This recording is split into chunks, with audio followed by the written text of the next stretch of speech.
some of the things that are we have for you is you may have gotten this on your way in. There'll be some more on your way out, and this is some key players in desegregating Arlington Schools sports. So make sure you pick one up, and we'll also have this available on our website so you can see what you might have missed if you didn't get a copy. Another thing that we have available is an article published in the Arlington Historical Magazine. It's a yearly publication, and this is about desegregating and integrating Arlington schools. It was published a few years ago. It's still a very good article. And lastly, one of our participants, thank you very much, gave us an article about, let's see if I have it. It was published in 1966 about the championship game. And the author is here. We might let him talk a little bit about it. Thank you. It was in the Penman magazine that was the literary magazine for Washington Lee High School. So we have copies of this available as well. And again, we'll put everything on our website. Our website, as you might imagine, is www.arlingtonhistoricalsociety.org. So there's a couple things that I need to acknowledge. First of all, on the bottom of the program, you'll see the many people who participated in making sure this took place tonight. Every one of these people is critical, and I just want to draw your attention to that. We should also, if you haven't heard, Lance Newman passed away on Thursday, and his obituary is in the back as well as a series of pictures. So I would like to just take this second to commemorate this event in his name, because he was one of the first 4 people, African American kids, to go to Stratford School in February 1959. He was one of the first 4. As a historian, it is always painful to see history pass away, and so it's the very least we can do is acknowledge his presence with us tonight in a different way. Okay, so I want to acknowledge Carmela Hamm. Where did she go? Carmela Hamm. Okay, so she's working something outside, but Carmela Hamm has brought all these fabulous people to us tonight. She has been the driving force behind this, and she'll come in, and I'm sure you guys will all say, there she is. But without further ado, I would like to introduce our moderator tonight, and I'm going to let him do the introduction for himself because he knows best. Reggie Harrison. I'm Micah. Good evening. I am Kamal Ali Salam El, also known as Reggie Harrison. It's my pleasure to be here with all these guys, all these athletes. I finally got the opportunity to be with Washington Lee's greatest athlete is with us tonight, and that is Tyrone Epperson. Haven't seen him in a long time. Make no mistake about it. Make no mistake about it. This guy was the best athlete that ever walked through Washington Lee's doors, and I'm just proud to be here with him. He's older now. Hair's gray. I better cover my head up before I say that. But we're gonna have a good time tonight, a real good time, and we have a panel of great people, great athletes, and we're talking about desegregation, and we don't want to mistake desegregation for integration. Desegregation is a law. Integration is in your heart. You integrate yourself, and you're good people. Okay, so without further ado, I guess we better get right into it because Carmela wanted to come out and say a few things. Oh, here she comes now on the phone. Ma'am, can you hang up and get with this program? Okay, all right. Well, let me let her do her thing. I don't know how I got to be the moderator, but if you know Carmela, have to understand Carmela's mother. She never gave you a chance to deny or refuse anything. She tell you what you're going to do. So I was told I was going to be a moderator, and here I am. So anyway, I'm not shaking. I've had Parkinson's disease. I'm not shaking. So I feel pretty comfortable with you folks, and I hope you feel comfortable with me. So let me let Carmela say what she's going to say, and then we're going to get on with this. I want to thank everyone for coming, particularly the ladies and gentlemen from HB, Wakefield, and Washington Lee High School. Before we start the program, I just wanted to give the folks here who are not from the Halls Hill, Green Valley area just a little bit of background about how it was growing up back in the day, as they say. I'm a little bit younger than some of the participants on the panel, so my perspective is a little different from theirs. But we grew up in a neighborhood where folks went by oftentimes by their last names, such as Smackle, Branch, or Ham. And with names like those, you don't think you would need nicknames, but we had our fair share of nicknames like Lucky, Butter, Cookie, Dump, and Meathead. Some of those people are here tonight.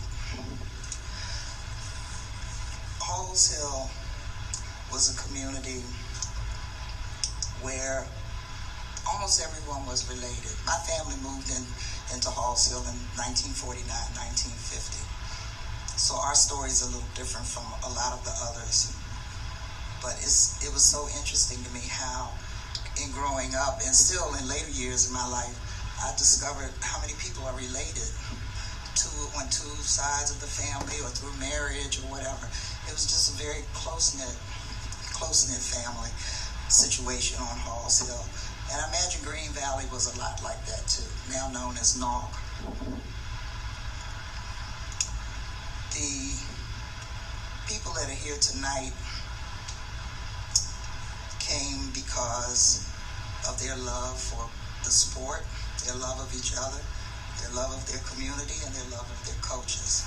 And in connecting with them, I learned so much more about my community and about what a lot of these people experienced as teenagers or preteens growing up in Arlington and participating in the public school system as well as in interscholastic sports.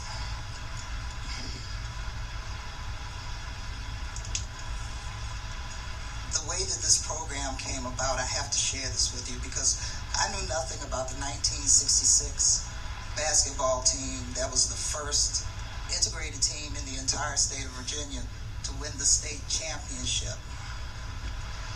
When I found out about that last year in March, it was through a young man named John Peck, who's the historian for the Washington and Lee Alumni Association website. When John brought the story to my attention, I just found it to be so fascinating that it happened here in Arlington, and even more so that I didn't know about it. But I was a young girl in elementary school at the time. So John introduced me to a gentleman named Ed Hummer. Ed provided me with a lot of background information on sports and how things were during that time. And he also provided us with a great deal of the photographs that we have available. Then he introduced me to Linwood Moore. And Lynn provided us with the actual game program that came from the Patrick Henry Washington Lee football game in 1962, which, for whatever reason, the game had to be held in Roanoke, Virginia, which at that time was very racist. For those of you who may have had an opportunity to look in the exhibit hall, there's an enlarged poster of that game program and the team roster, where beside the names of every black player are the letters COL for color. This game had an impact. I'm not sure of all the particulars that happened that evening, but some of the folks here I'm sure will tell you about it. But it's because of John Peck and Ed Hummer and Linwood Moore that this event is taking place tonight, so I have to give them thanks. The other individuals that have been just crucial to this happening are the folks from the Arlington Historical Society. Without their support and assistance, this would not have occurred in the physical sense. So I have to thank Mark Bimba, his wife Annette, who all of the printed materials and whatnot, she produced those, was responsible for getting a lot of the posters and things done. And also Kathy Hicks and Jessica Kaplan were a big assistance to us. This event we're going to cover several topics while we're waiting for Coach Levin to contact us and get hooked up with Skype. But we have several women that are here. Before the time that women participated in sports, they were cheerleaders. And we were fortunate enough to have another woman here who was the first African-American president of the Girls Athletic Association, who has an extremely interesting and heartwarming story to tell.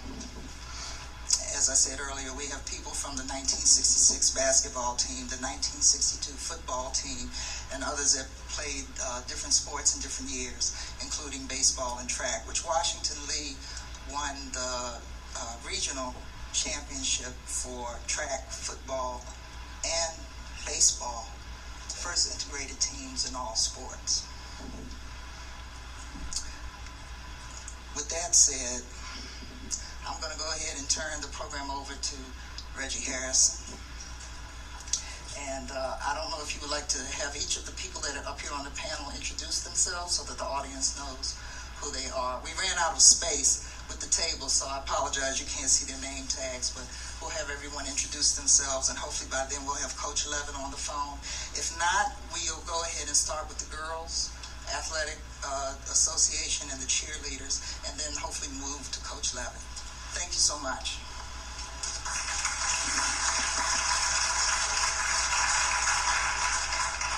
Can we do an introduction starting from the far end down here? My name is Winnie Owens Hart. It was Winnie Owens when I was in school.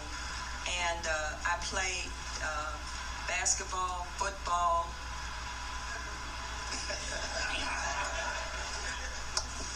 track and field. And it's funny because we weren't allowed to do things like the young men. We had to be in intramurals. We didn't have real competition. But I did play powder puff football for 2 years. And I believe Reggie helped us with that one year with the playbook. We were trying to learn the playbook for the powder puff. Did I make it? I don't know. It was an impossible thing to read, first of all. I don't know if you see the playbook. And we're then working on each other now, huh? All right, watch your mouth now. You're playing with the wrong one. And I was elected the first African-American president for the Girls Athletics Association, among other things.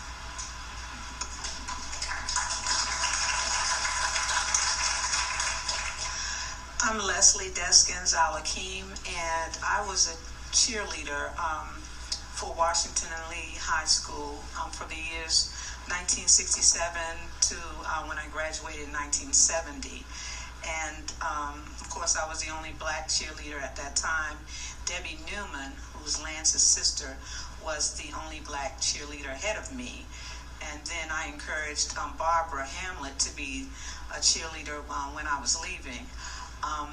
I had two brothers who were very active in the sports programs of Washington and Lee. Ronnie Deskins, who played football and baseball, and Clayton Deskins, who was here, who played football, ran track.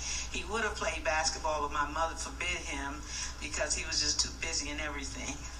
But it's great to be here. Thank you.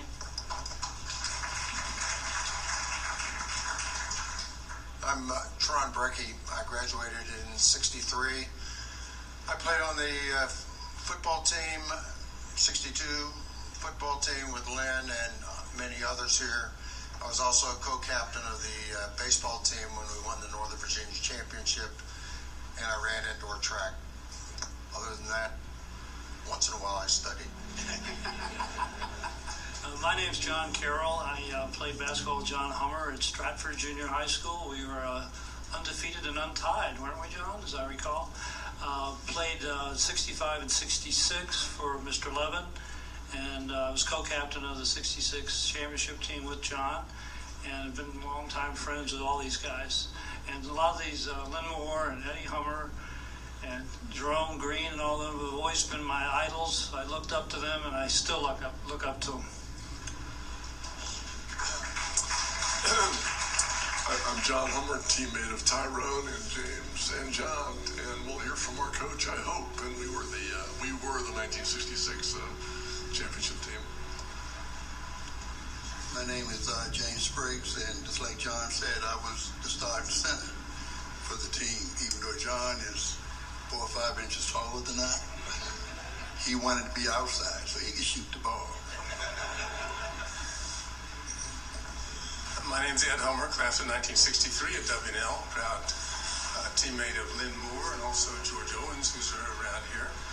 And we did our own things, but in 1966, I was at University Hall in the University of Virginia and watched these guys dismantle an undefeated Patrick Henry team for the state title. And let me tell you, it was a physical beatdown of unbelievable proportions.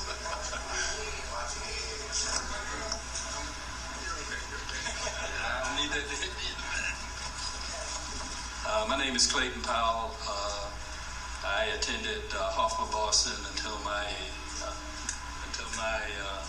senior year when Wakefield or South Arlington integrated full. And I played football and basketball at Wakefield. And both teams, we won championships for football and basketball. And went to the state tournament, and we didn't fare well. We didn't even stay in the city of Richmond. We had to stay on the outskirts of Richmond. So that's me. My name is Jerome Green, and I graduated from W&L in 1965. I had the honor of being elected co-captain of the football team by the upperclassmen, and that was a real treat. That's about it. Arthur Branch, class of 64. Played the 3 sports, baseball, basketball, and football. And that's about it. My name is George Owens. I was the first black to make the basketball team. And I'd like to apologize to Coach Levin for what I did in that 1962. He knows what I'm talking about. And I'd like to thank him because of his reputation. I was able to make the Air Force team without a tryout just by mentioning that I played for him in high school. Oh, I graduated in 63. Anyway, 1969, I wasn't a captain or a co-captain or anything like that. I was just a ball player, and enjoyed myself at W&L and track and field also. We have on our agenda, the first subject we wanted to tackle was an overview of the Arlington black schools and the community leading up to desegregation. Now, I have to turn that over to some of these older guys because I don't even remember. I mean, I've had 8 concussions and all of that, and what can I tell you? So I'd like to take this to some of the older guys, both black and white. We don't have any Hispanics up here. I don't know any nationalities, but it's good. It's good. No, to get the perspective, get a black perspective. And what's his name? We didn't have any Hispanics, but you was either black or you was white. So I'd like some of the older guys to come up with it, both black and white, because as we were ready to go into this challenge, some of the white athletes were just as puzzled as we were. So Can we go down? There we go. Well, first of all, and some of the information I'm going to give you was on Hummer. Morris was gleaned from an event I went to in 2004 over the Central Branch Library, which was the 50th anniversary of the Brown versus Board of Education. And people spoke there who were then a generation older than me. Okay, and they said some interesting things that you just don't think about, and not just the world today, but didn't think about it back. You want this chair? First of all, Arlington was much more southern then, less a transient thing. Now it's super liberal. Okay, now then it was quite a bit more southern. Okay, it started to grow just like Washington D.C. started to grow after World War II. Before World War II, Baltimore was the big town. Washington was a backwater. In the Civil War era, the trains from New York stopped at Baltimore. But not only was it southern, but look, I consider myself an oblivious doofus from those days more than anybody with any degree of awareness. To tell you the truth, to me, I look back and say, what, you're telling me there were no black folks at the hot shop on Lee Highway when we went there? I guess there weren't. I didn't think about it. And I just feel horrible I didn't think about it. But I was it. I was an oblivious doofus. But in any event, what you didn't realize then, at least I didn't realize, is this is still Harry Byrd's Virginia. This is still massive resistance. This is still the Byrd organization. And let's not shortchange what that meant. The Byrd organization was the organization that enforced Jim Crow in Virginia, okay? And it did it in a particular way. It did it in a particular way, which meant that in every courthouse, there were people in every county government, there were people whose job was to be answerable to the Byrd organization. I was told in that, they said the person in Arlington at that time was the Arlington treasurer. He was the tentacles of Harry Byrd in Arlington. Hard to believe, but true. When Arlington desegregated, when Stratford desegregated, they were very lucky. They had Claude Richmond as the principal. Claude Richmond was a stately gentleman from the Richmond area. The beautiful Richmond Southern accent, patrician Southern accent that you can't find anymore. And Claude Richmond had a previous 12-year stint as second principal of Washington Lee, which I didn't realize until recently. But also, Claude Richmond did not grow up believing in integration. When he was at Washington Lee, he probably didn't believe in integration. When he went to Stratford, as soon as it opened in 1950, he probably didn't believe in desegregation. But you have to, the world isn't binary. It's analog, and there's races, there's degrees of everything. Claude Richmond was also a Southern gentleman. Claude Richmond, 2 years before the desegregation of Stratford, brought the faculty together. I get very emotional. I can talk about Washington Lee forever, but I cry when I talk about Stratford because it just seems like such another world, so forgive me.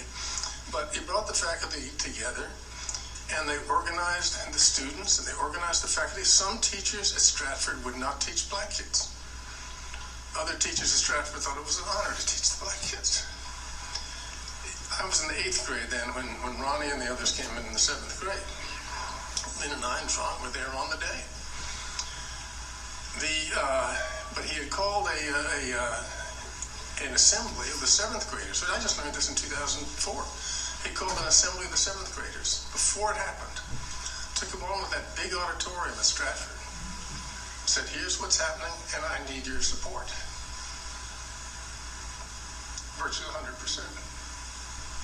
I'm sure there were individual cases of something, but they bought in.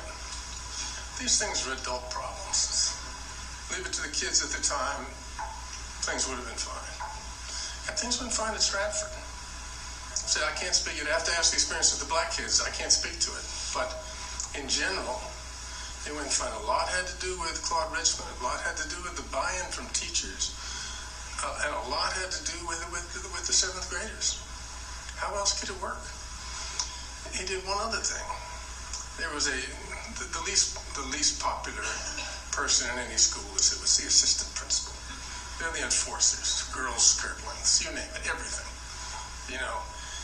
And there was one named Mrs. Mortimer. Mrs. Mortimer was the assistant principal. Suddenly, she gets married, her name's Mrs. Matthews now. She shows up at W&L a couple years after I get there. At this 2004 event, one of the teachers at Stratford said, "You know why? Claude Richmond sent her. Claude Richmond sent her to see to it that those 4 kids, nothing bad would happen to them over the next 3 years." Was Claude Richmond a racist? He didn't favor segregation probably 5 years on, but he worked with the Arlington School Board that started the ball rolling. And they spent 2 years of hard preparation for February 2nd, 1959. There's an environment, there's Harry Bird. The place is changing, but there's still a lot that hasn't changed. But there's Dorothy Hamm. But there's the Arlington School Board, who went a different direction from the county board and lost their independence for it. The Arlington School Board was the only independent school board in the state from the 1940s. They started this they lost their independence in 56. The state didn't permit independent school boards until the 1990s. After that.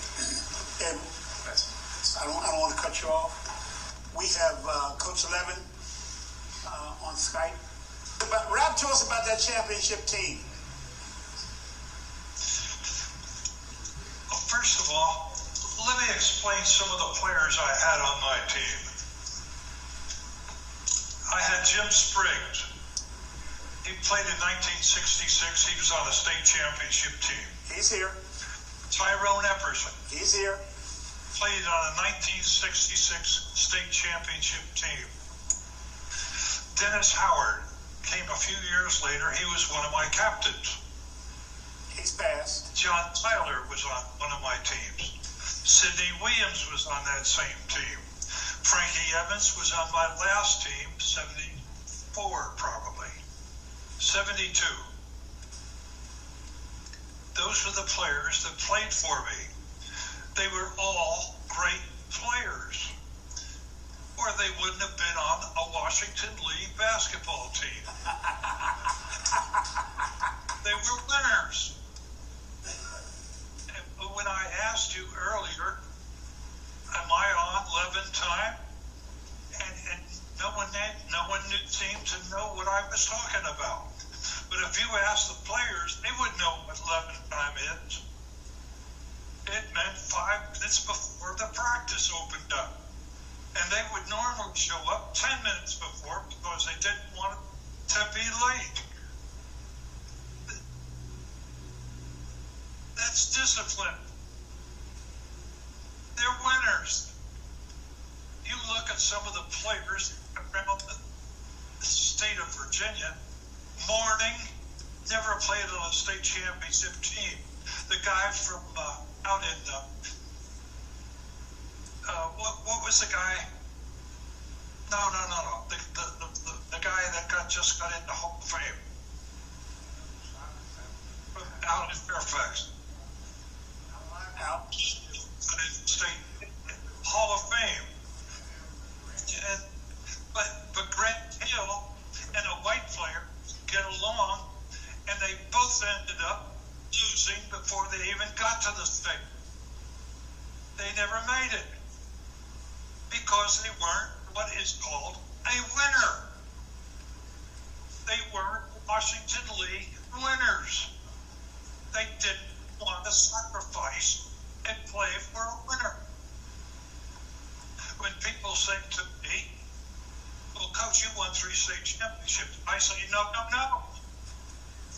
The Washington League players won 3 state championships. I was just their coach. You have to understand that. It's the players. They have to sacrifice, make amends.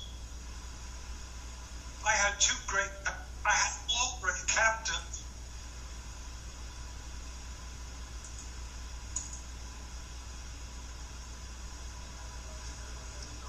Okay. Right here, both Hummers. John Carroll and John Hummer were great captains. They saw me before the season, and I told them what my plans were, and then I said, well, what do you guys have to say? And then they told me what I had to do. This is a captain. This is a leader. This is why we were winners. Jim Spriggs, Tyrone Epperson made us winners in 1966. If you really want to have a Hall of Fame, you should put the whole team on the Hall of Fame. Take the top 6 guys and put them on the Hall of Fame. They belong there.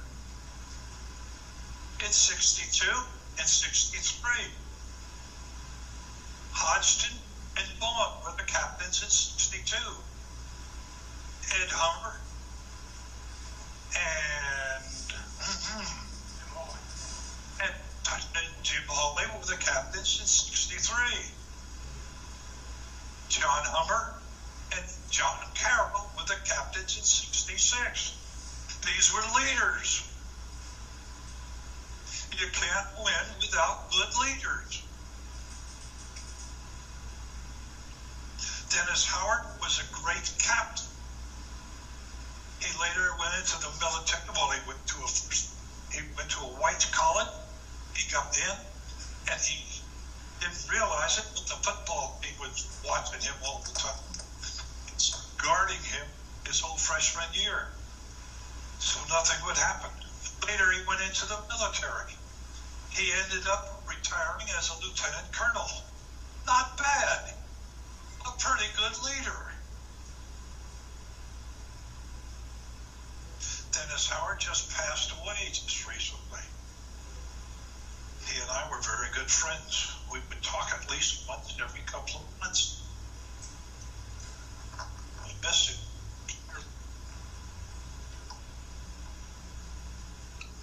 It's sad. Coach, we understand you had great players, but I also want to make note, these great players had a great coach. And I enjoyed... The players make the coach.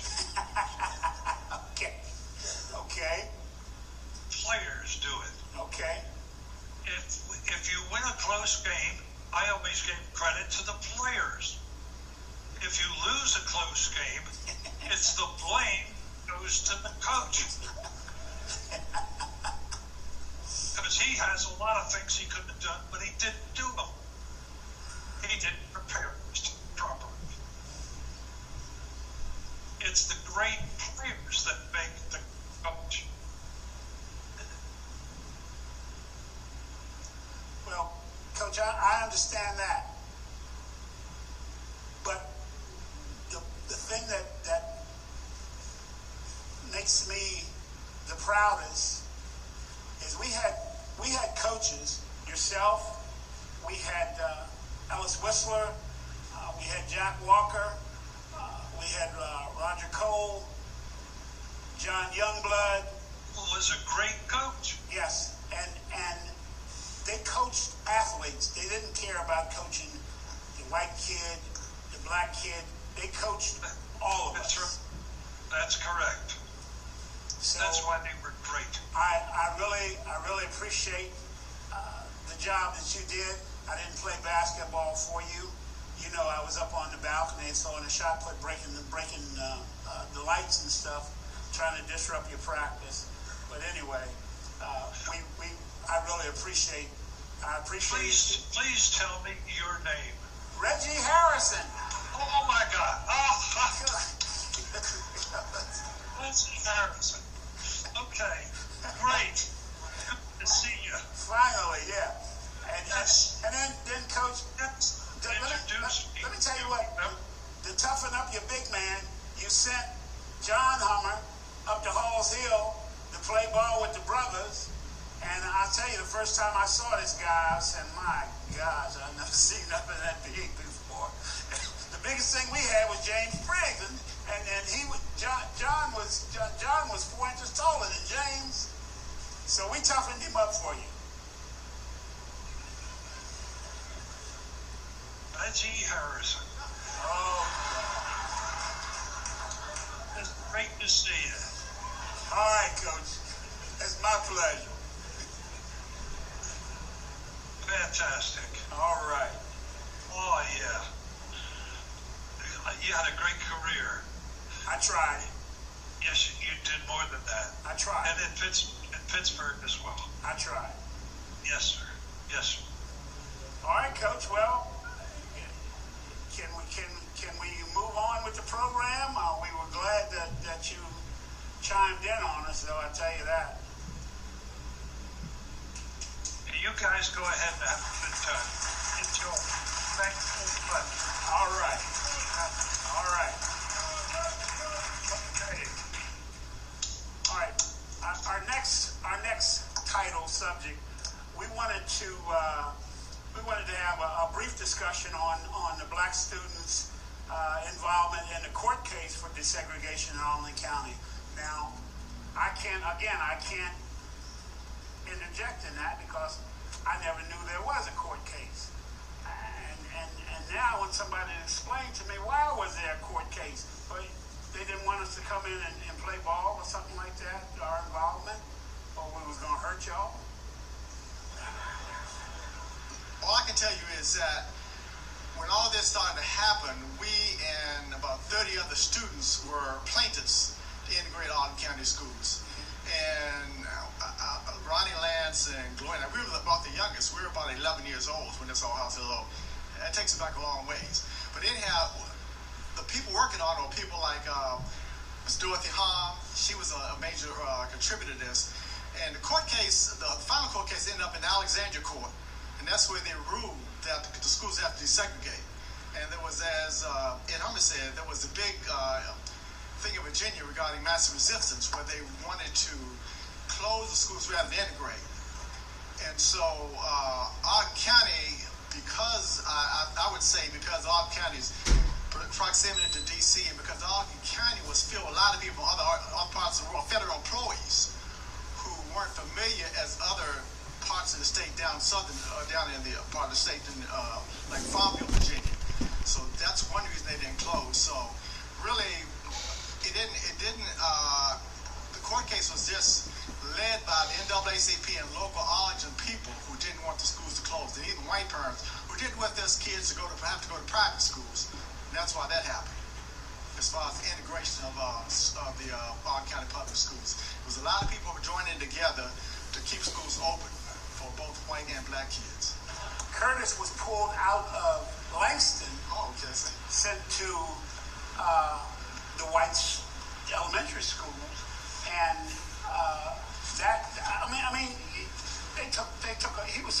he was a brainiac, he was. But Curtis, give us a little insight on that experiment. Well, my name is Curtis Spriggs, and Reggie's correct about that. I was in the 5th grade and going to Langston School, and they gave us a test. At the time, it was just I didn't know anything about an IQ test, but it was a test where you looked at pictures and squares and things like that, and I was told it was a game. So I love playing games, and I played the game. Little did I know that it was an IQ test, and evidently I graded out pretty high. Came home, and my mother told me that I was scheduled to go to summer school. And like Reggie said, I don't know about the brainiac part, but I had good grades, and I didn't understand why I had to go to school, summer school. Because to me, summer school was meant for kids that didn't do well in school. But anyway, I went to enrichment classes, which again, I didn't know anything about. But all I did in school was took a science class and play softball all day long. That was my summer school. The next year, they sent me to Taylor Elementary, and didn't know much about Taylor Elementary. And I think there was only one other black faculty member, and she was a librarian. So you can imagine for a small, young kid going to a school surrounded by a lot of white kids. Matter of fact, some of my best friends were the Broyles, and I guess a lot of people know the Broyles. So made a lot of friends, studied, and then after that, I went to Stratford, which I was supposed to go to Swanson, but that was where the classes that I needed to take was. That's pretty much it, Reggie. Thanks a lot. All right. I appreciate that.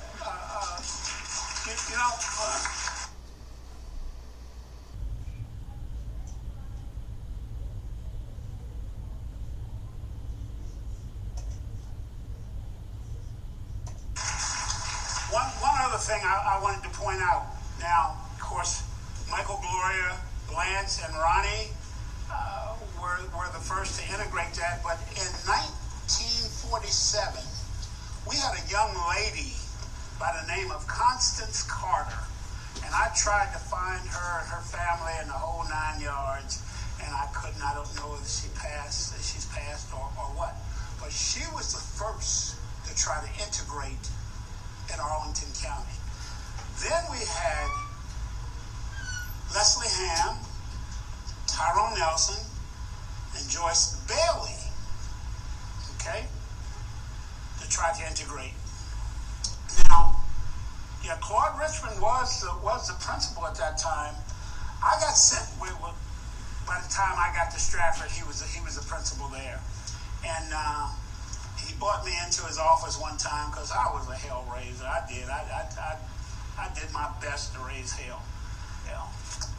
And he had this paddle, and it had holes in it. And he said he hit you across the behind, and suction would kind of suck your butt up, I guess. And I was kind of thinking, this weird dude, man, he hit somebody in the buttocks with that paddle. But I let him know right then, I ain't your boy, okay? You hit me with that, I'm gonna knock you out. So I got 3 days suspension for saying that. I didn't hit the man, I just got 3 days suspension for telling him I'd knock him out, you know, so there was. But as far as the lawsuit and stuff like that, I never really realized that there was a lawsuit there. We're moving down to then it was a suit or some kind of court case that they had to go through for the black kids to participate in sports. And that just blew my mind because I was kind of thinking, well, you guys come in here, and I mean, now you got to move over, you know. I mean, that's just about the time to do it. And of course, Stratford and W&L now. Let me say this. Let me make this clear. We had a host of running backs from Ronnie Deskins to Jerome Green, Tyrone Everson, all the way down to Stover and Butter Jackson. Clayton Deskins and I played in the same backfield together, and I'm gonna tell you right then, that was the best tandem W&L ever seen. But that's the way it went.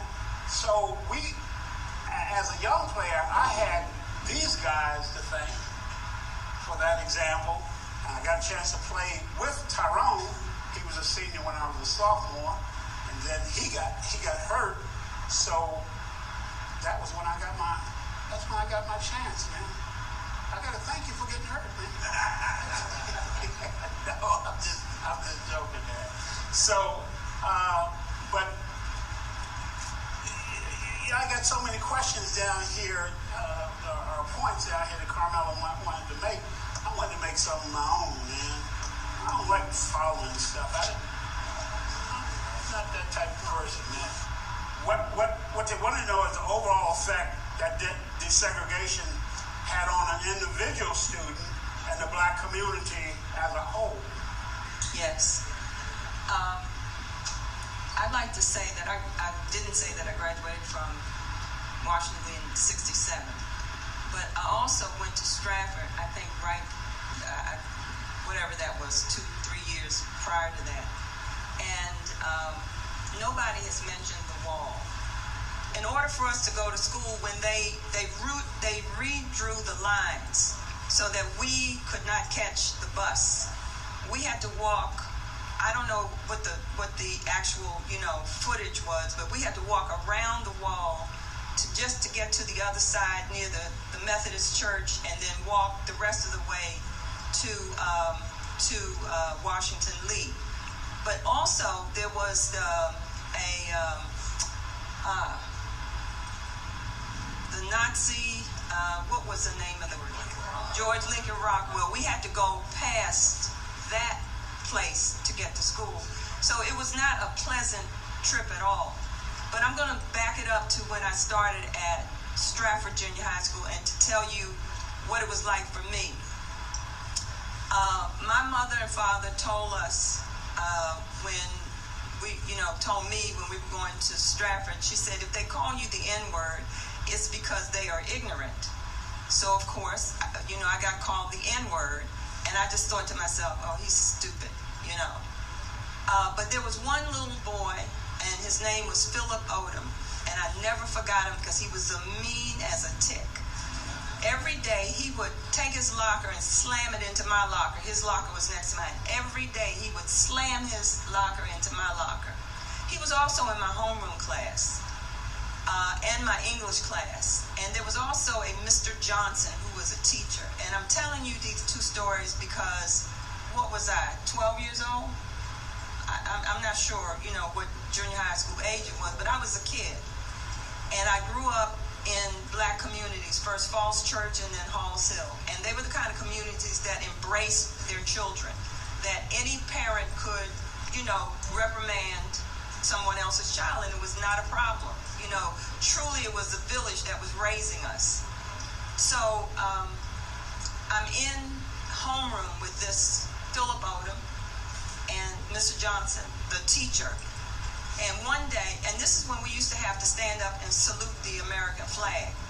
And one day, Mr. Johnson, the teacher, said, I want you all to stand, and Martha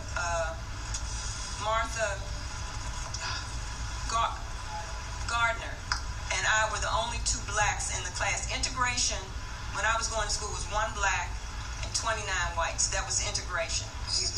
And so he told us, he told the class, he said, I want you to stand up and pretend that's the Confederate flag and salute it. And of course I refused, and I went home and told my mom. Now those of you who know my mother, she was a mild-mannered person. Well, when she found out, she went down to the school and all hell broke loose. She said, don't you ever subject my child to that, blah, blah, blah, blah. The last thing that happened before I left Stratford is I was voted most athletic girl. And this guy named, oh God, how could I forget his name? I told somebody this story earlier. What was his name? It was Whitman or something like that. Yep. Billy Witt, that was it. So, I'm gonna out you. I've tried to find him and Philip Odom to see, He's in West Virginia. Who said that? I did. Oh, you know him? Yeah. Thank you. Talk to you later. He's in West Virginia. So then they had most popular girl, most popular boy, so everybody took pictures together. Now, I was the type of person that I made friends with everybody, the so-called hoods, the preppy girls. I was friends with everybody because I was between an art major and a phys ed major. So I found my Stratford yearbook, and in it is everybody is in the same page, won these titles. And then there's a split between Billy Witt and I because he said he wasn't going to take a picture with an N. Well, it backfired on him because, they used to call him a hood. Same person, right? Yeah. So I had hood friends too and preppies. And so nobody really, he really got kind of, the cold shoulder. So then the next thing I go to Washington Lee, and they're good things too because Miss Adair was my art teacher in Stratford, and she knew I liked ceramics. So by the time I got to Washington Lee with Mr. Anderson, they had a wheel and everything for me to make pottery and stuff. So that was a good thing. In the art room and in the gym, everything was fine. The only thing that I would say about what I didn't know, I tested out high. So I got in the advanced placement classes. And I didn't realize, I talked to some friends afterward who did not test out high, they were in the regular class, and they told me that it was hell for them at Washington Lee. And so that was one part that I was kind of oblivious to. But okay, I'm having a senior moment. But it's just to say that, on an everyday basis, Stratford was hell, because I was a kid. And then to go to Washington Lee, and we kind of made a joke out of the walking the wall. We would tell jokes and laugh just to, but, we were well aware of how, ugly it was, So that's, the one thing I did forget, my mother said I could swim before I could walk, and I love the water. And they used to tell me they had to take the stopper out to get me out of the water.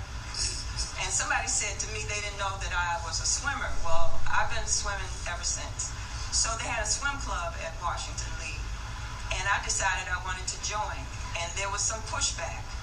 And I don't know if it was a board decision, but the board said if she doesn't swim, nobody swims. And we practiced, they didn't have a pool at Washington Lee. We practiced at the Cherrydale Swim Club, Aquatic Club, which definitely was not integrated. And so I have a picture from the, what's the magazine that used to be put out at WNL, like maybe monthly or weekly?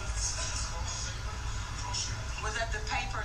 Yeah, okay. So I found, not only did I find the book, my yearbook from Stratford, I found a newspaper article, and there's a shot, it's the same shot that's in this, I think it was taken the same day, in this yearbook that I found, which you don't see me in the yearbook, but in this article, I'm the only brown person there. And what happened the very first time I went in, I'm like, ooh, water. And so the kids got out. And so my attitude was, backstroke. Thank you. So,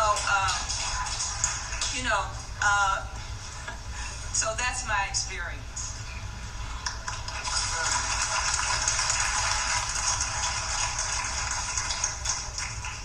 Anybody else? Okay. The question was, okay, here we go. My name is Tyrone Epperson. What I want to say, how it affected me, I went to Swanson, and in my English class, each day I would go to that class, and at the beginning, I didn't understand like certain subjects, or I had questions that I wanted to ask, and I didn't really know that I could ask the teacher, certain questions or whatever. And so I needed help, and I didn't finish my my homework assignments. So each morning I would come to that class, and the teacher knew that I didn't do my homework because I didn't understand what I was supposed to do. And each morning she embarrassed me about 10 minutes of the beginning of the class every morning for that whole year. And that's just one of my experiences.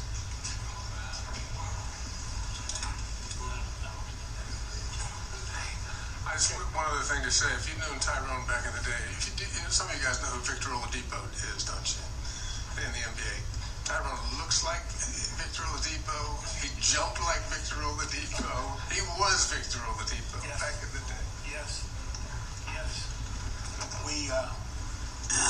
It was a pleasure participating with this guy. I mean, I learned more stuff watching him run and stuff, and watching him fight. Just great person. Of course, this just doesn't go back to high school. I was best friends with his youngest brother, so I've been around him for a long time. Okay, the next subject they wanted was the overall racism that was experienced and the significant impact that various coaches had on us. Now, I was going to remain silent, but this question, I just got to tell you 2 instances. And I know you all say, oh man, the N-word. Well, I'm not going to use the N-word. I'm going to tell you like it was. We had a head coach, Ellis Whistler, that was just a great person to me. And a darn about my color or anything like that. But he had a buddy to come down. See, they at one time played for the Virginia Sailors. And he had one of his buddies to come down, an old redneck dude, man, he got to be. And he always, Reggie, you got to do this, Reggie, you got to do that. Man, shut up. This don't call my name no more. But in order to get me fired up for a ball game, this guy thought of something spectacular. I guess that's what he thought. He went out, they parked the school bus right there at the gym door, and he went out and wrote on the thing, because we were about to play Annandale or Stewart or something like that, but he wanted to get me fired up, so he went out and wrote on there that thought that the other team did it. Reggie Harrison is a fat nigger. So that was supposed to piss me off. And I tell this story all over.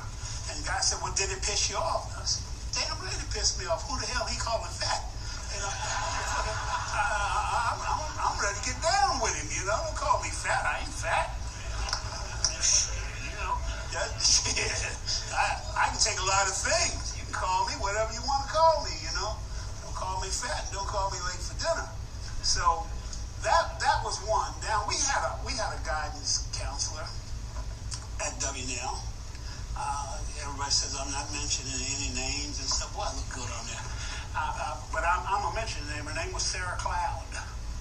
And Miss Cloud brought me in her office and told me that if I didn't get with the program, all I was gonna be was a garbage collector.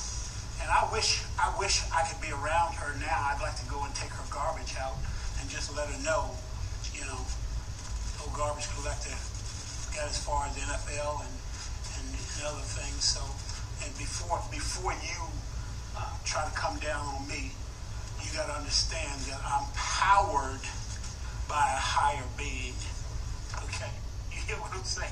I hear that. Yes, Lord.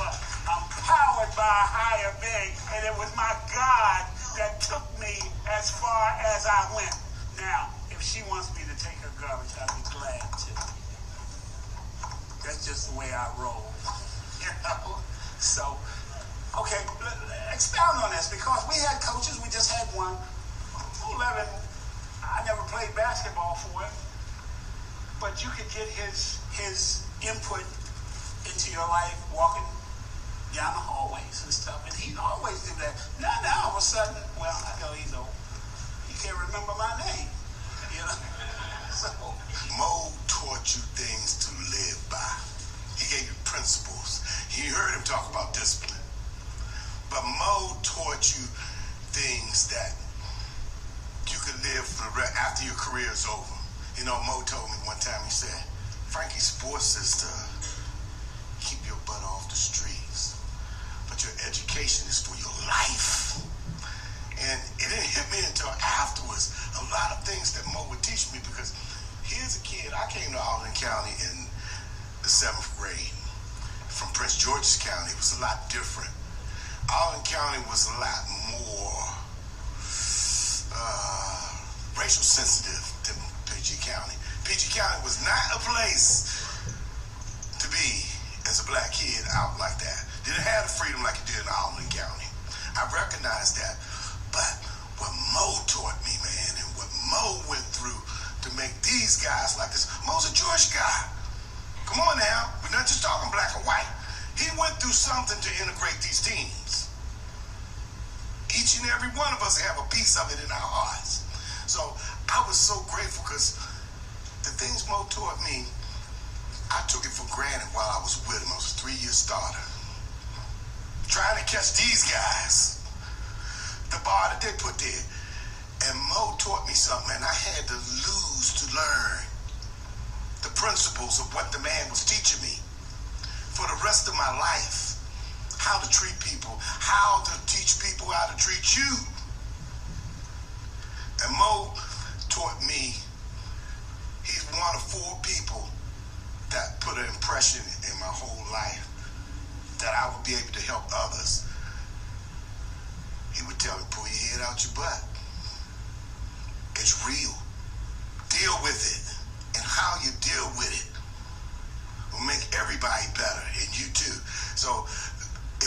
for those people that taught us to integrate, to give our heart before us, so that we could teach the next generation, we wouldn't be here today. And it's people like Mo Levin. Every one of us got a teacher that was special like that. Every one of us. And we got to keep that legacy going. So I just thank Mo for being like that. Wallowak was another one. Mr. Dean. They were telling you, look, knucklehead, pull it out. There's more to you than that. So I was grateful, man, for the teachers that I had. All right. Let me point out one other thing. Frankie is an author. What's the name of the book? Scarred on Both Sides. Scarred on Both Sides. If you ever get a chance, pick it up, read it. It's very informative. I enjoyed that. Yeah, but I didn't buy it. Come on, Cook. I think I'm the sole soul from Wakefield here, and I don't know how many people. I know when August of 1964, when we showed up on the field at Wakefield High School, I think Wakefield had already had their team basically set for that year, and we just 14 of us sat on the sidelines for the first week, because all you can do the first week is have your helmet on and shoulder pads.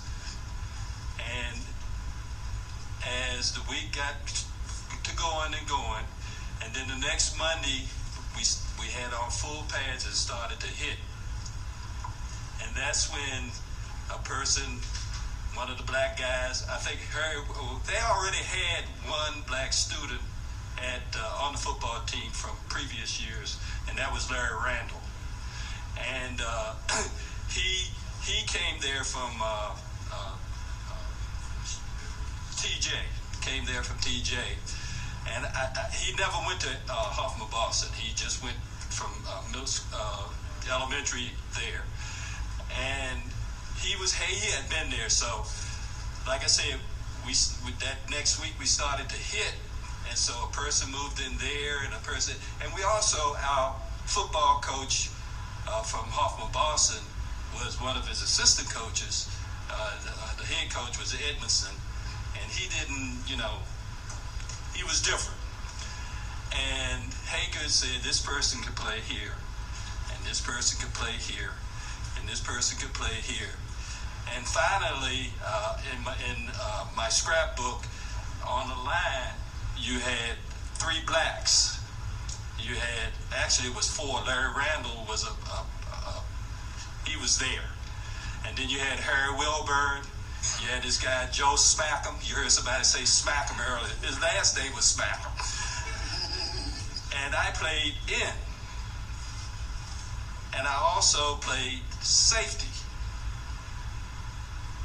The first game we played was against George Washington.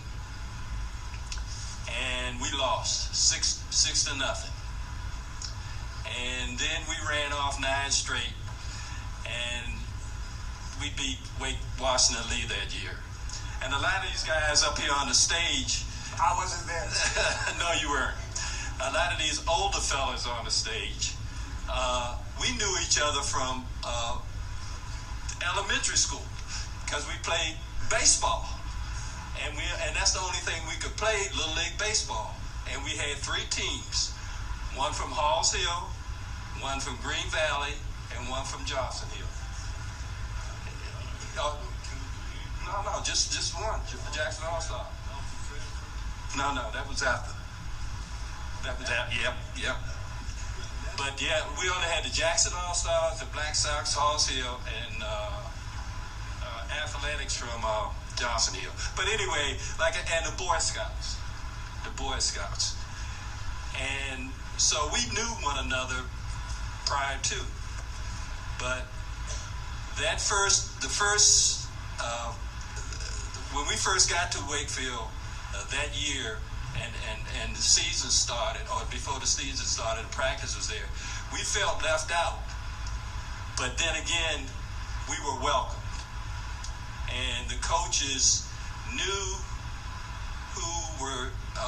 who could play, and you were able to move into positions not just because you were black, but because you were good for that position. And the same thing, we knew on a basketball team, and I also played on the basketball team, we knew the players from Wakefield because we had scrimmaged them in 1963, December 1963, which really you shouldn't have done, but it was there, and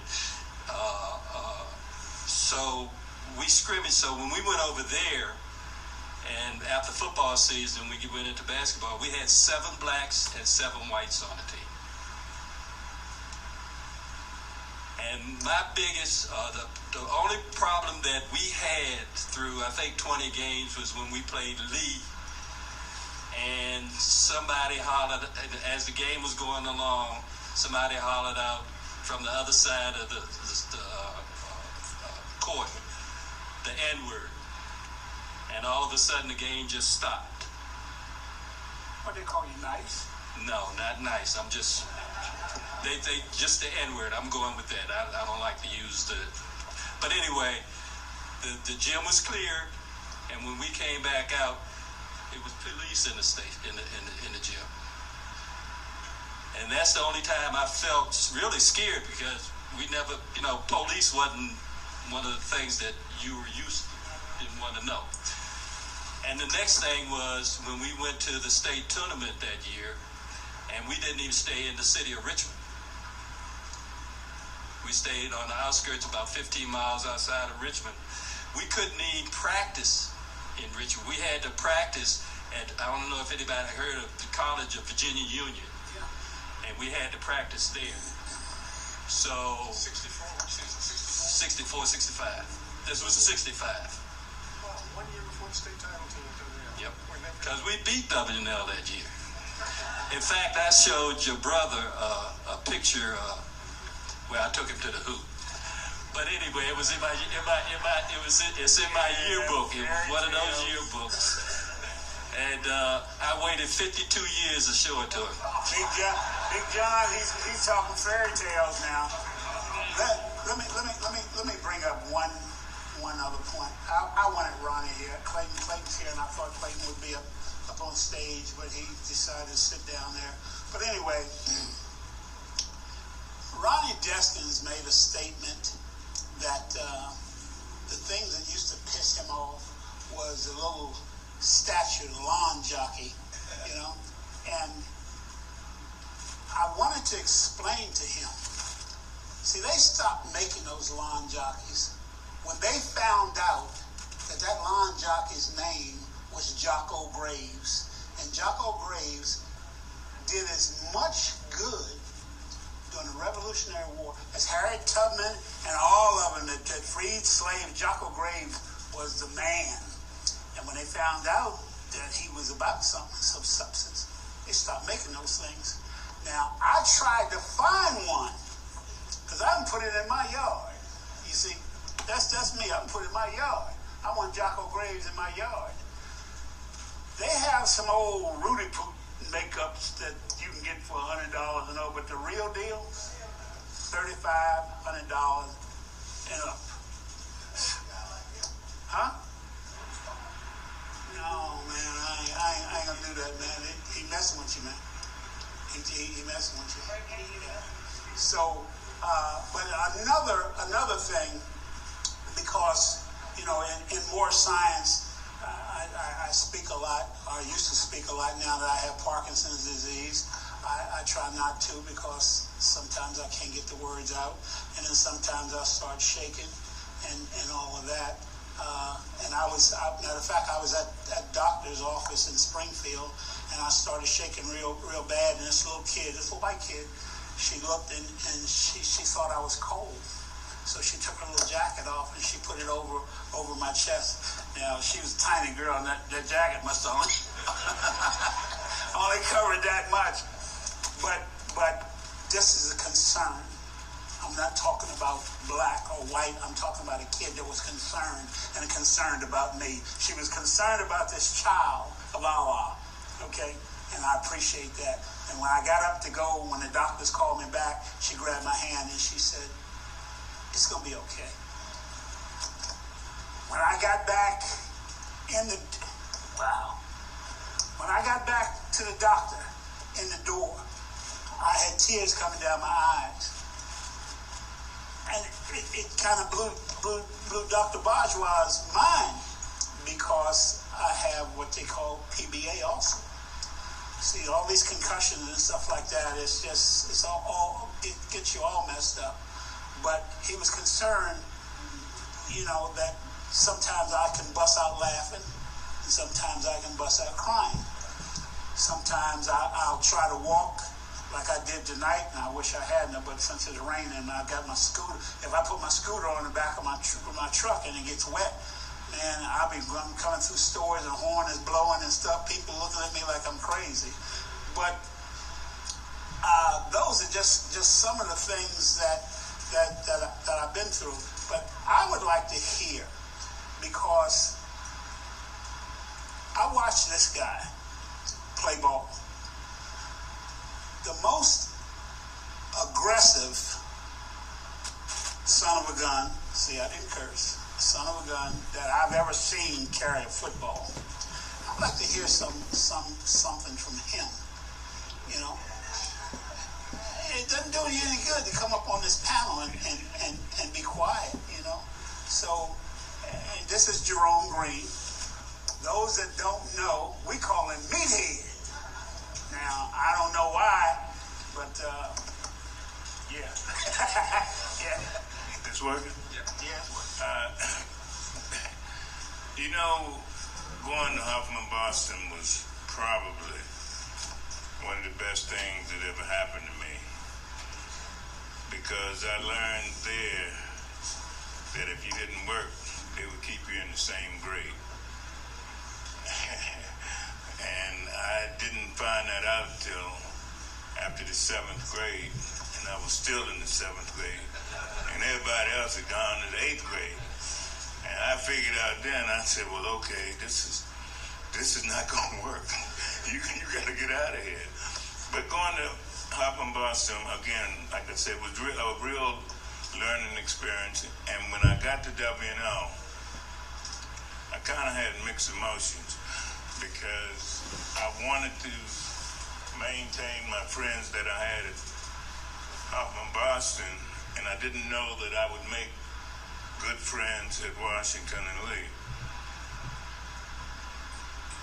But I did make some of the best friends at Washington and Lee. That right to the day, I still talk to a couple of guys that I went to school with there. And it's an experience that you have to go into with your mind open. I got into one fight, and I only had one fight at W&L, and that was it. And that was the only fight, anything negative that I could say happened to me at W&L. The teachers were great. I had teachers that, like Colonel Brose. I don't know if any of you guys had Colonel Brose. But Colonel Brose lived across the street, and he knew I had problems with English, and he told me, he said, if you get up, I'll get up. He said, you meet me here an hour before class. I'd never had a teacher say that to me. And every day, him and I met in his classroom. And then I had a math teacher, Mr. Webb, one of the best guys that I ever met. I mean, he made you feel comfortable. When most students, when you around a teacher, you kind of got your guard up a little bit. But and the best guy that I still carry things that he taught me today, that was John Youngblood. Yes. I don't think I've ever felt about a teacher as I did John Youngblood. He talked about fair, honest, giving you everything he had, and he expected you to do the same. And John Youngblood knew how to talk to you. He knew how to get the best out of you. Bernard always tells a lie that I wouldn't give him a ride home from school because he wasn't first string. That was a lie. That was but John Youngblood taught us to love one another as teammates and to fight for each other. And like I said about Lance was probably one of the hardest working guys on the football team. Between him and Michael Jones, I don't know who were the hardest. But you talk about, Reggie was talking about running backs. The best running back that came through Devinell, and I blocked for some of the best. This boy didn't even want to play football. He used to tell Mr. Youngblood, I don't want to play football. And that was Harry Struthers. He could carry it, and I used to block for him, and I know he could carry it. And I blocked for Ronnie as well. And I still say if Harry wanted to play football, he would have been a hell of a football player. He ran track as well. But John Youngblood was everything that when I think of Devinell, that's the first person I think of. Him, Colonel Brose, Mr. Webb, the math teacher. And there was someone else. Oh, you were talking about Miss Matthews. Miss Matthews pulled me aside. No, she called. You remember the Honix Men's Shop in Clarendon? Well, Julie was in my class, right? Well, Julie and I were good friends, and we kidded, and we just had a ball. And she called her father and told her that we had become too friendly. And Mr. Honig came up there and gave her a piece of his mind. I mean, he just laid right into her. And so, going to Washington Lee again, it was a big difference. It was a big, big difference. But I enjoyed every day of it. Until Sandra told me, she was graduating and she wrote in my yearbook, she said, I love you, but I gotta leave you. But I enjoyed Devinell. Thank you.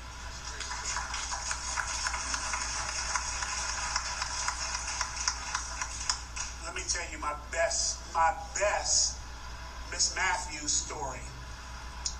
They used to park down by the gym. It was called the senior court at that time. And of course, we had a bathroom on the first floor that the window would just open up and you could see everything. Of course, it had snowed, and I made me a nice snowball, and I looked out there, and here she came. And she got out of that car, man. I threw that snowball. And she used to have that little, what do they call that, beehive kind of that thing hit that beehive, man, and that thing just exploded, man. I mean, it just exploded. She knew who would do something like that, you know. And she came up there, she was looking for me, and I had gone on and put my hands down in hot water and wiped them all off and stuff, you know, and I was up in my locker when she came, and she tapped me on my back, and I turned around, and I said, yeah, can I help you this morning? And she said, did you throw a snowball at me? And I said, what are you tripping off of, man, you know? And I tore her head up, man. It was damn. I tore that head up. Anyway, I want to hear from Arthur Branch. I want to hear from George Owens and James Briggs. Also, I want to hear from the cheerleaders. Barbara Hamlet. Where's my sister-in-law? Wasn't she in here? Oh, there. Bonetta. Vaughn. Cookie, you a cheerleader too? Were you? You know, I was trying to get with Cookie. She wanted to brush me off, you know. Play that old bull. You know, that's okay. But anyway. I'm going to tell you a quick story that Red wanted me to share with everyone tonight. Red was a coach at Woodson High School. Red, I'm just trying to keep this for and making noise. Red was the coach at Woodson High School and very successful. One day he got a call. He wanted me to tell you the story. It was 1964 or 64, I believe. And he's called the principal's office. He says, I wonder what that's all about. He gets in there, and the athletic director's there, the head of the Board of Education from Fairfax County, about 10 other people. And he goes, oh, my goodness, this is it. I'm going to get fired. Wonder what I did. And the gentleman starts the meeting and says, you know, Red, we're really sorry to have to do this. And, you know, going on and on about how this is very difficult. And he goes, oh, here it comes. I'm getting fired. He says, but we really would like you to hire a black assistant, a coach. We have this gentleman here, Mr. Brandon, and he's been turned down by 9 other coaches in the county. This is 1964. Red, who later coached AAU teams all over the country, is an excellent basketball coach, says to me, I would be thrilled to have Mr. Brandon as my assistant coach. And then the good news, oh, by the way, his son and his best friend come along. They were both 6'6" and African American. And they didn't live in the district. They had an apartment away from the district. And Red every day would pick them up for school and then drive them home at night. And we played them, John and Tyrone. Remember those guys? We beat them 36-35 at our gym. We were lucky to beat them. But Red is a great man, and he wanted me to share that story with everyone. This thing is, I guess, I don't know. Oh, gosh. Y'all had a basketball game and only scored 36 points? Wow. Okay. Well, you know, we want to hear from some of the guys. Arthur Branch ain't said nothing. That's the first time I ever known him to keep his mouth shut. How you doing back there, brother? Oh, you hanging? All my experiences at WNL were great. I had no problems with any of the teachers, none of the students. I guess I came out at the right time. I don't know. Some of my fondest memories were the Journey Inn in Georgetown. You guys don't know anything about that, do you? Max's, those places. But we're talking about, Reggie said something about a low-scoring game. I think Mo Levin, one game was 20-19 or something like that. He just held the ball, the whole game. But I have no bad experiences. Everybody, I still talk to some of the guys. Very few, most of them are probably passed on, but no bad experiences at all. No fights, nothing. So,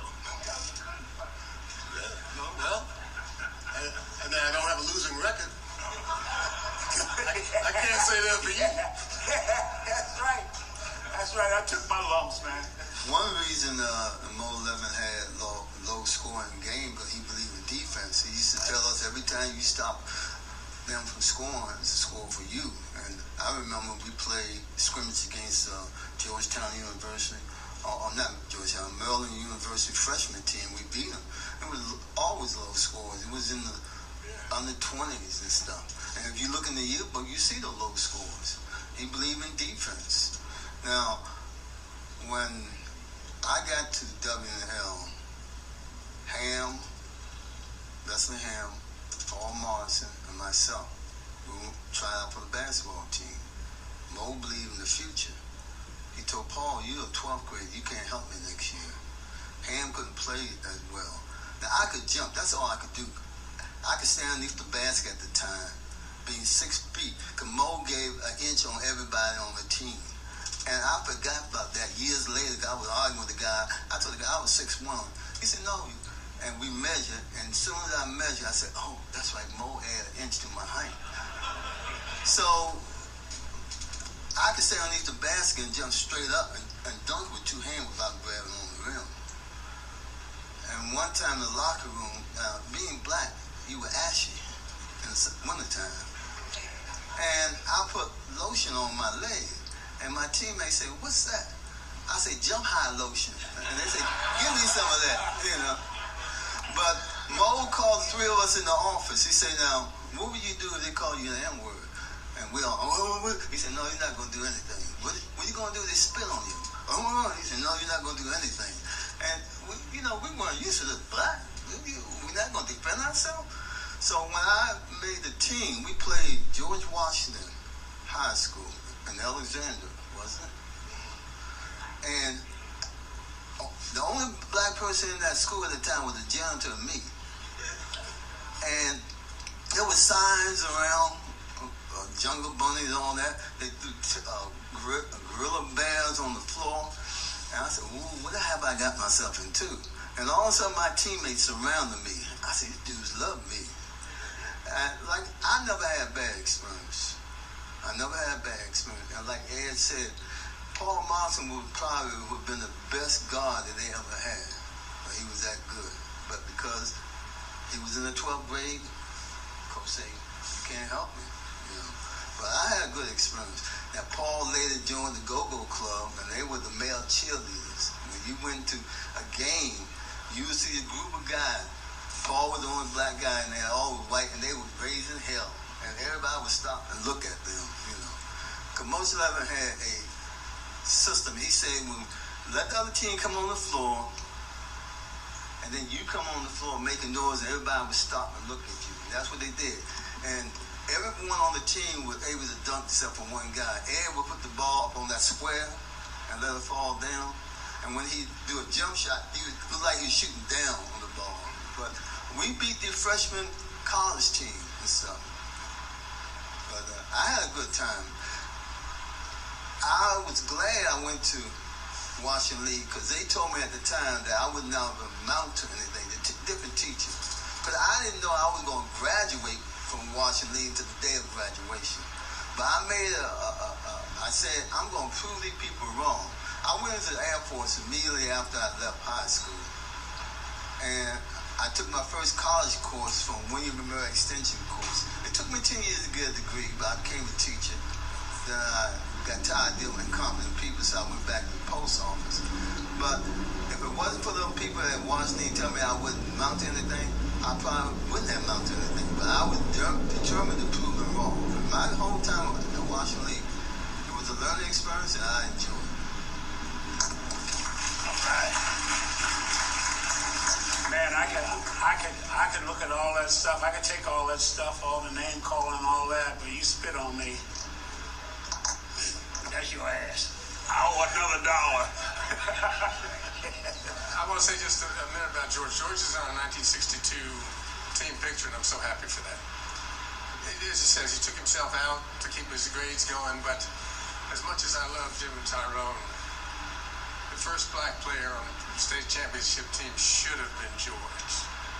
No question about it. Because he would have played, it should have been George. Should have been different. Should have been different. We've heard from a lot of people, but I haven't heard from Mr. Carroll or Mr. Moore. Like my players said, we had a good team in '66, and wanting to play basketball at Swanson, which we did, but we didn't have a good team. I remember Hummer coming down, and I was going the whole team one time, and we was about to get him after the game, but the coach told him to leave him alone till I'll see him again. And I did at WNL 2 years later. Playing basketball at WNL was a good experience for me. I thought I wanted to be a football player, but back in the days, they still had the regular spikes, and trying to be a wide receiver wasn't my game. So coach told me one day, he said, Jimmy, if you don't go back out to play football in your junior year, I guarantee you'll be my starting center. I said, well, you got how many? 6'7". He said, I guarantee you'll be my starting center. Just come on out. And it was a good experience. I was the starting center. After leaving WNL, I went in the Army just like George and played Army ball, starting center. We had a good team in the Army. I was in Germany. We was 29-3. We was company champs. We were battalion champs. And my first team made the USARA All-Star team, which which is like an all-star team for the military. So I traveled throughout Germany playing ball. Came back home, wanted to go back to school. So I got in touch with Coach Levin. He said, well, if you want to go back to school, I'll help you. So he knew some people down in North Carolina. And he sent me down to King Business College, where I played ball at King Business College. And I was once again the starting center, because I could jump, and I knew how to not only rebound and jump, but I knew how to block out. And that was one of the reasons why Coach wanted me, because he knew John was a good jumper, but John didn't want to be underneath the basket all the time, because Wakefield had 5 or 6 brothers. And back in the days, they gave John the blues, but I was more like his protector. Tyrone and I both were, and we had good times. So I got bright memories, not only of the basketball team, but Coach Levin, and I still to this day communicate and fond memories of being at WNL. And also, Winnie, we did get your boy for you. The guy that you said that you had issues with, Billy Witt. Y'all remember Battling Bell? Yep. We got it for you. That's right. That's right. I'll tell a story about our 66 team and about Tyrone Epperson and about Coach Levin and just what it takes to be a championship team. We had lost our second best scorer, Tommy Dunlop. Was a hell of a player, 6'4", quick, slasher, and told that if he graduated from high school, he had a scholarship at West Virginia. All he had to do is get his grades up. Anyway, third game in, our senior year, he flunks off the team. I go into Mr. Levin's office, and he's white as a white shirt. He looks like he's about to throw up. I said, Coach, what's the matter? He said, did you hear? Tommy just flunked off the team. Well, I'm not going to kick the guy when he's down. I'm the co-captain with John. So my immediate instinct was, don't worry, we'll be better without him. And he thought I was just making that up. I wasn't. This guy right here, Tyrone Epperson, was sitting on the bench. And I knew that he would make us a better team. He needed more playing time. One day at practice, things are kind of quiet. We're kind of running back down court. And John and I turn around, we look, and Tyrone is in a violent fist fight with Mike Slade, who later pitched for the Texas Rangers and pitched at Florida State, was our 6'3" guard. And they're going at it. And John and I rushed down and broke up the fight and made him apologize. But Mr. Levin made him apologize to the team the next day. Coach Levin thanks John and I for taking care of it because he couldn't take sides. Is he going to take sides with the white player, Mike Slade? Or is he going to take sides with Tyrone Epperson, the black player? And to this day, we don't know what caused that fight. We don't want to know.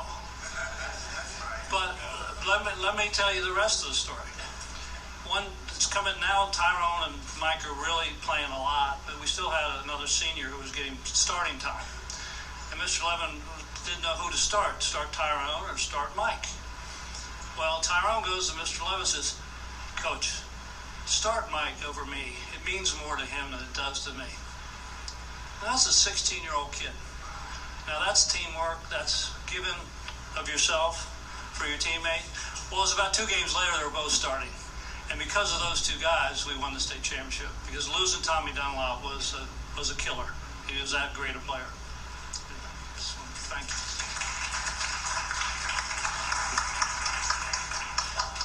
Did we hear from Mr. Moore, Lynn? Thank you, John. Well, I think Ed earlier talked about being somewhat oblivious to all this going on when we were that age. And I have to say I was too. I was an Air Force brat. We lived on air bases, and I went to school on air bases, all of which were integrated. So when we moved to Virginia, the whole concept of desegregating was something that I just really knew nothing about. But I've been fascinated tonight to hear the stories, because over the years I've come to realize what a challenge that has been to a particular group of people. when I would examine abstracts in my law office, and I would see some of the old development restrictions where they would say you can't sell to Negroes or Indians, to see to understand the job restrictions where they wouldn't hire anybody. That it has been an incredible challenge, and I think we've made some great strides, but we still have a long way to go. And it's events like this that I think will help us all learn and understand what we need to be doing. And hopefully it will be sooner than the next generation or two before we're really where we should be. But again, I think this event has been great in that regard. I'm going to take you all up from 1964, that's when the year I was born, up to 1979. And what happened to me,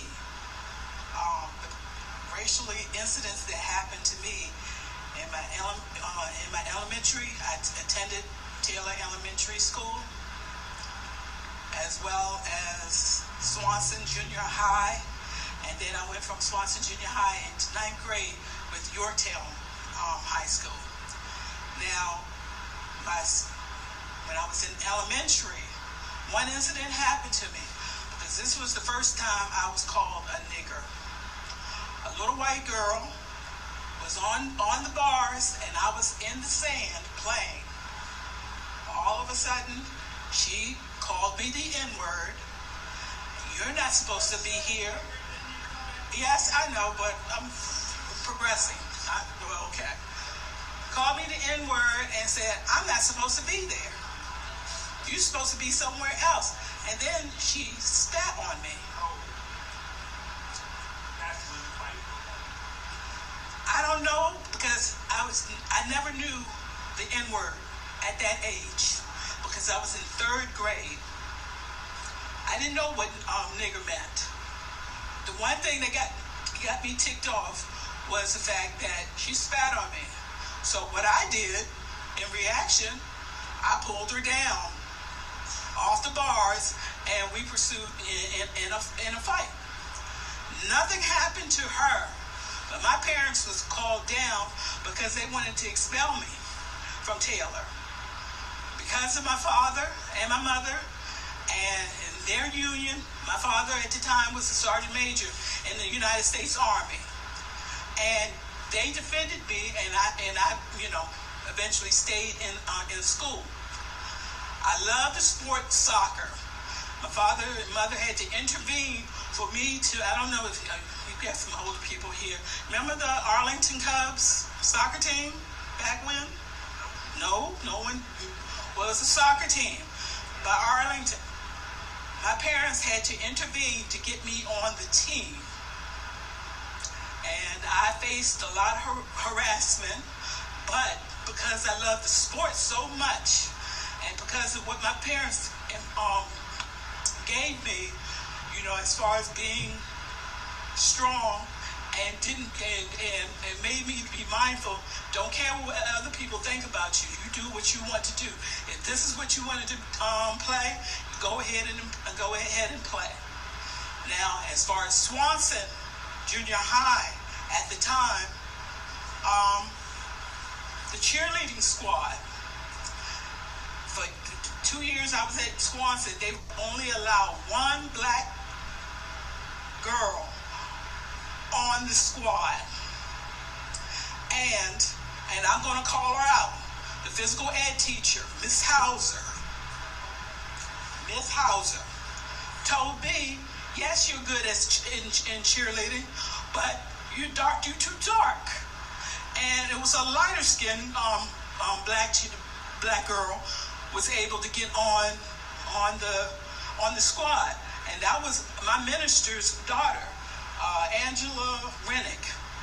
She was the only black.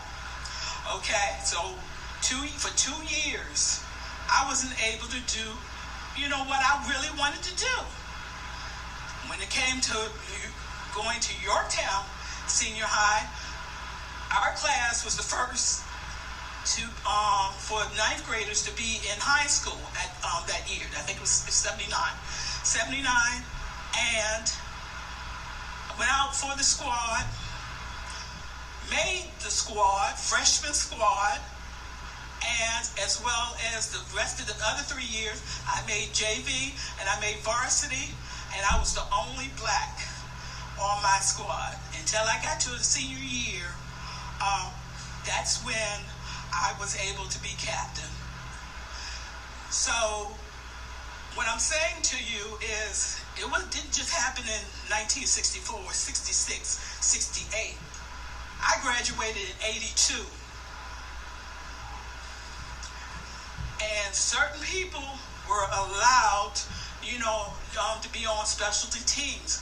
My sister, T, she was the first black gymnast at Yorktown. No one encouraged anybody in my race to go out. I had mentors. I had Leslie. I had Sandra Green. I had Carmela, Gail Brown. They were the trailblazers. They were the cheerleaders. Barbara Hamlin. They were the cheerleaders that I had to look up to, because I knew that once I got up to up in the years, I was able to do it. So I don't know what is happening in the schools right now, but it still exists. And I think by the grace of God that I was able to make my mark at Yorktown High School. And due to my friendship, and I'm sure everybody knows Margaret Whipple, who used to be the state senator. Well, I was her first daughter's best friend, and she was my best friend. And we went through learning about each other, because she never had a black friend. And we, right to this day, we are still best friends, even though she lives in Colorado, but we still, connect with one another. So that's just my experience in the Arlington County School system, and I'm sure, Barbara, you might have something to say. You want to say something?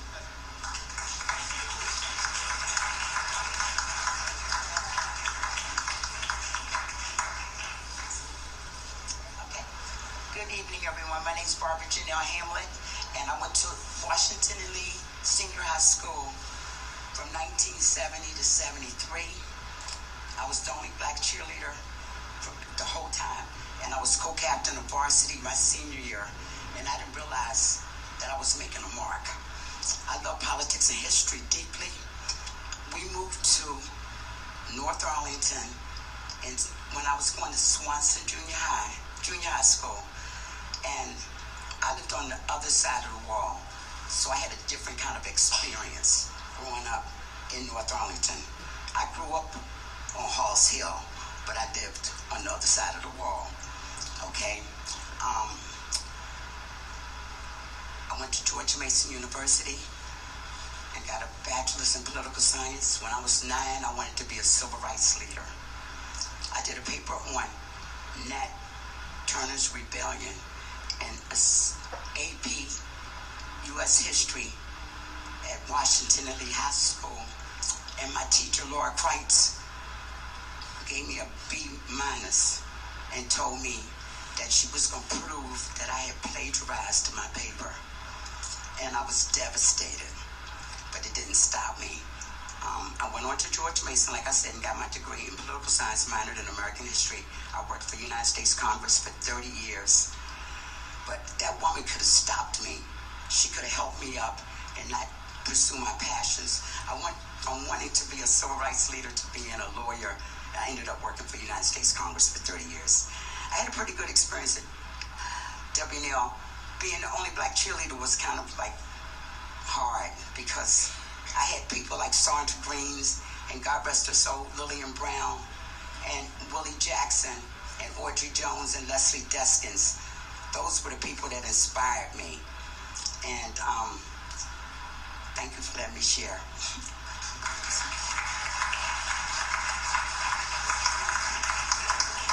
All right, we're gonna try to wrap this up now, but let me just say this. Yeah, we went through all the different trends and everything that we went through.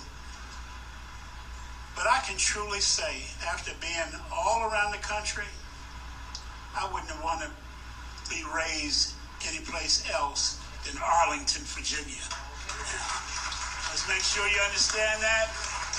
And they come up with Highview Park and all, but I didn't grow up on Highview Park. I grew up on Halls Hill. So now our last bit of information, we're talking about establishing newfound and lasting friends. Well, let me tell you something. From Arlington County, a lot of athletes I've known. I've talked about Green, Epperson. I have two friends, other friends here, and that's the Hummer boys. I'm sorry, I didn't mean to call. Yeah, I meant to call you a boy. Okay. And I wish another buddy was here. That was Eric Sievers. Very good person, very good friend. But I am an Arlingtonian. It was never, I've been all over the country. And I go to speaking engagements. I used to, and I can't talk over damn now. Another dollar. But I tell folks all the time, I'm from Arlington, Virginia. And the first thing they say, oh yeah, that's where the cemetery is. Well, ain't nobody dying, damn it. I'm from Arlington, Virginia. We were the first to integrate in the state of Virginia. We are great people. I tell people all the time, they talk about white friends and black friends. I don't have white friends. I have friends who are white. I don't have black friends. I have friends who are black. I'm proud to be from Arlington, Virginia. Now, like I say, lasting friendship, the Hummers, all of these guys up here, what can I tell you? That's just the way we were, you know? So, this is the last question. Everybody chime in on it. You go and do your thing. I'm about to get out of here, man. You don't want the mic. You don't want the mic. I ain't got nothing to say but good night. Well, we were speaking of friends. I want to just mention one that he will always be my friend. And he's an individual, his name is Mike Griffin, that I would say, we would call him the taxi driver, but he gave us a ride home every night. Three of the black guys that were on the basketball team. And I talked one time, and he heard the conversation, and he said I never mentioned his name. But I just want to make you know that my 1 year at Wakefield was a rewarding year. And after coming out of the military, I was able to go back there and coach football, JV football and JV basketball. And I still kept a job in Arlington because I retired in 1998 from the Arlington County Fire Department as a captain. And Arlington, I grew up here, grew up in Green Valley, and just like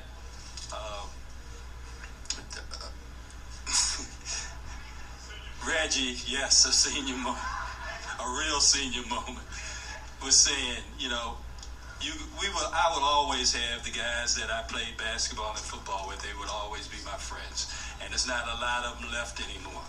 Thank you. I'll just say a few quick things, and that is just in concepts. First of all, there's nothing like having teammates. There's nothing like being a teammate. It's a relationship which lasts with you forever. I'm pleased to hear the cheerleaders here because it's the same thing there. We all played in pre-Title IX. I can tell you from when I to Princeton, the Princeton women's basketball team, the camaraderie among women's teams now is unbelievable. If anything, it exceeds that among men's teams. And I think everyone should realize that. It's just extraordinary when you see how women on athletic teams get along with each other. Wow, teamwork on and off the court. They're inseparable, absolutely inseparable. But the other thing is old friends. mean, when I talk to you guys, it's like going into a time machine. If I'm honest, I made great friends in high school. I made great friends in college. I've probably made 10 friends my whole life after I got out of college. I mean, in terms of close friends. Friends that you can sit down with, you can see them on the street, and it's like you moved the time machine back in time. You don't have to, no feeling, you don't care what you've done in your life. You're friends because you met young. I can't tell you how moved I am by every story I've heard here tonight. I'm so pleased with the good stories, and I'm so distraught over the negative stories. And I've often told people, they ask, well, what happened to Stratford? Is anything good, anything bad? I'm like, you can't ask me. I didn't live there. You have to ask the black kids who were there. But I can't tell you how distraught I am to hear stories about teachers or guidance counselors who people felt held them back instead of pulled them up. I'm glad the weight of it is going the other way, seemingly, but those stories, it's incredible how impactful events are when you're 15 to 18 years old that stick with you forever. And I'm very upset at the negative ones I've heard, but I take them as a great learning experience for myself at age 73, let me tell you.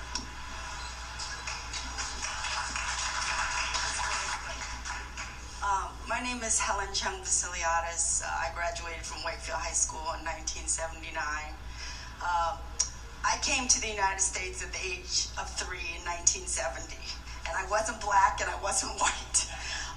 And I will tell you, this event has been very moving for me because I think most of us, we're all here talking about how we were athletes and how we were able to, be part of the integration and things like that. We were the fortunate ones. The sports was the universal language that gave us an easy path to be able to get integrated. Can you imagine those of us, those that didn't have sports? I had cheerleading, which was great for me. I was the only Asian on the squad, always. But I just, I think it's for us to be very mindful about all those other people that weren't athletes. And we have to be very thankful. So you should see all the positives of it. So that's it.